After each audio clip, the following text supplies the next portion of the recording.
hästi. Kats arvab siis niimoodi, et me paneme oma käed peale puusa, rusikas puusa, kõik rahvad enda peavad ja tegelikult.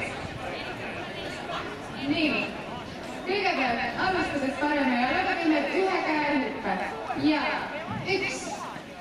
Vahetades teeme teise käe hüppe. Ja 4 kiired käe hüpped. Ja 1, 2, 3, 4. Ja kordan seda algusest peale. Ja 1 ja 2 ja 1, 2, 3, 4. Väga hea, kõik said hakkama.